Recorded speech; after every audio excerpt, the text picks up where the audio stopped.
마태복음 24장은 종말장입니다. 종말장 한가운데 22절이 보석처럼 박혀 있습니다. 이 22절이 핵심인데요. 그 22절 상은 이렇게 되어 있어요. 그 날들을 감하지 아니하면 모든 육체가 구원을 얻지 못할 것이나. 그러니까 종말의 날이라고 하는 것은 이 현상 세계, 4차원 세계가 완전히 파멸되는 것입니다. 그러니까 현상이라면 다 파멸되는 것이에요.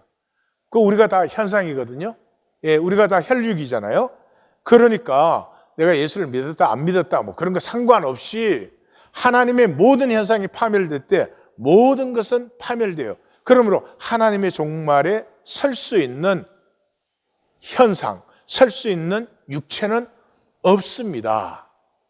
그런데 22절 하에 이렇게 말해요. 그러나, 이 우주에서 제일 반가운 그러나예요. 택하신 자들을 위하여 그날을 감하시리라. 하나님의 종말이 시작되는데 어떻게 중단되겠어요? 그런데 택하신 자들 때문에 그날이 스탑된다는 거예요. 그럼 도대체 택하신 자들이 누군데 이 스탑이 됩니까? 택하신 자들은 하나님의 가슴에 아픔을 아파하는 사람들이에요. 이 마귀에게 쏘가서 만물이 말할 수 없는 탄식으로 신음하는 이 땅을 아파하시는 하나님의 가슴을 아파해요. 그런데 그것보다 더 아픈 것이 있어요. 그런 세상에 살면서도 나 자신조차도 사랑도 용서도 없이 정욕과 욕심뿐이고 나 세우기에 급급하고 나는 언제나 멋있게 보이려고 하고 하는 이런 내가 너무나 가슴이 아픈 거죠. 그래서 이 택한 자들은 딱 한마디밖에 없어요. 나를 긍휼히 여기소서, 나는 죄인으로서이다. Have mercy on me, I am a sinner. 그거예요. 그래서 이 아픔이, 근데 그 아픔이 하나인 증거예요. 하나가 아니면 안 아파요. 엄마는 아파하거든요. 자식이 잘 되어도 엄마는 아파요. 저렇게 하느라고 얼마나 고생을 했는데, 얼마나 밤잠을 못 잤는데 이러고요. 그래서 이 택한 자들은 다른 게 아니고 그냥 가슴에 아픔이 있는 사람이에요. 그 왜 아픔이 없을까요? 욕심에 눈이 멀었어요. 욕심에 눈이 멀으면 아픔이 없어요. 그런 아내는 남편의 아픔을 몰라요. 그런 남편은 아내의 아픔을 보지를 못해요.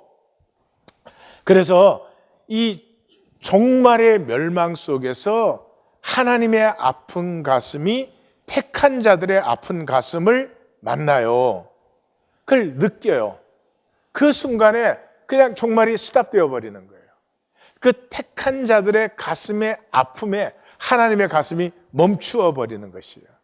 그래서 이 택한 자들의 놀라운 영광이 나타나는데, 그럼 종말이 멈췄으니까 이 택한 자들로 말미암아 완전히 파멸될 수밖에 없는 현상 세계 전체가 구원을 받아요. 이 멸망되는 건 사람밖에 없습니다. 끝까지 거짓을 선택한 사람만 멸망받지 이 온 우주는 새 하늘과 새 땅으로 새롭게 돼요. 뿐만 아니라 이 택한 자들 때문에 파멸이 중단되었고 새롭게 되었기 때문에 하나님의 창조는 드디어 완성된 거예요. 그대로 멸망했으면 하나님의 창조는 실패한 것이죠. 그죠? 그래서 택하심 받은 자들은 하나님의 부르심을 받은 자들인데, 모든 사람이 다 부르심을 받았죠. 부르심을 받은 자 중에서 하나님의 아픈 가슴을 받은 자를 성경은 택한 자라고 합니다. 마태복음 2번이나 경고합니다. 부르심을 받은 자는 많되 택하심을 입은 자는 적다. 다른 것이 아닙니다. 다시 말씀드려요. 하나님의 가슴의 아픔을 받는 거예요. 하나님의 가슴의 아픔이 어떻게 나타났죠? 십자가예요. 십자가를 가슴에 받은 사람들이 택하심을 입은 자들이다.